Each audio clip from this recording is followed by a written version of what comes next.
Hello বন্ধুরা, এই ট্রেনটির নাম তায়াঙ্গো।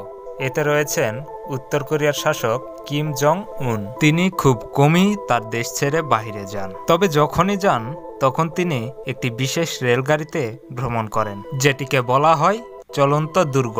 এই মুহূর্তে তিনি রাজধানীর পিয়ংইয়াং ছেড়েছেন।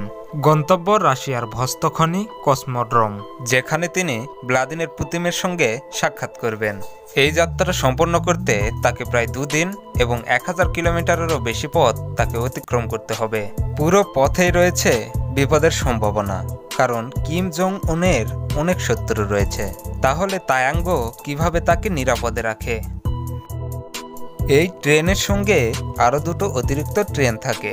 একটি সামনের দিকে চলে রেল লাইনের বিস্ফোরক বা উৎপেতে থাকা সামনের হামলা পরীক্ষা করতে, অপরটি পেছনে থাকে যাতে রয়েছে সশস্ত্র নিরাপত্তারক্ষী, প্রয়োজনে সুপ্রিম লিডারকে রক্ষা করতে। একটি হেলিকপ্টার পুরো পথ জুড়ে আকাশ থেকে নজরদারি করে।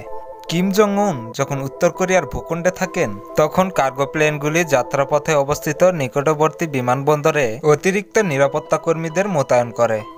তায়াঙ্গো ট্রেনটি কেমন? এই ট্রেনের জানালাগুলি বুলেট প্রুফ, দেয়াল ও নিচের অংশ বিস্ফোরণ প্রতিরোধী। এতে একাধিক কামরা রয়েছে যেখানে ভারী অস্ত্র রাখা হয়েছে। আকাশ থেকে হামলা ঠেকাতে রয়েছে অ্যান্টি এয়ারক্রাফট মিসাইল। পাশে থেকে আক্রমণ হলে তা প্রতিহত করতে রয়েছে অ্যান্টি ট্যাঙ্ক মিসাইল ও 2টি মেশিন গান। যদি সব প্রতিরক্ষা করতে ব্যর্থ হয় তাহলে ট্রেনে একটি হেলিকপ্টার রাখা আছে যাতে কিম পালিয়ে যেতে পারে। তবে এত সুরক্ষা থাকার কারণে এই ট্রেনটি খুব ধীরে চলে, গড়ে মাত্র 60 কিলোমিটার প্রতি ঘন্টা, কখনো কখনো আরও ধীরে, কারণ উত্তর কোরিয়ার রেলপথের অবস্থা অত্যন্ত খারাপ। যখন ট্রেন কোনো স্টেশনের পাশ দিয়ে যায় তখন সমস্ত লাইনের বিদ্যুৎ সরবরাহ বন্ধ করে দেওয়া হয়। উত্তর কোরিয়ায় এমন 20টি রেল স্টেশন রয়েছে যা শুধুমাত্র এই ট্রেনটির জন্যই তৈরি। এত ধীর গতির কারণে কিমকে অনেকদিন ট্রেনেই থাকতে হয়, যেমন এই পুতিন সাক্ষাতের যাত্রায়ও। তবে তিনি ট্রেনেই পুরো দেশ পরিচালনা করতে পারেন।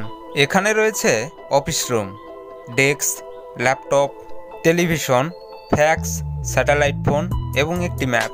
রয়েছে একটি রিসেপশন রুম ও মিটিং রুম। ট্রেনের ভিতরে বেশ বৈচিত্র্যময়, অনেক কক্ষ একেবারে সাদা, চকচকে কাঠের মেঝো, সবুজ গোলাপি সোফা, হাতির দাঁতের মতো পর্দা, ফুল আকৃতির বাতি ও জেব্রা প্রিন্টের আসন। তবে এই ট্রেনের সবচেয়ে আকর্ষণীয় অংশ হলো রেস্টুরেন্ট। এখানে কোরিয়া, রাশিয়া, চীনা, জাপানিজ এবং ফরাসি খাবার পরিবেশন করা হয়।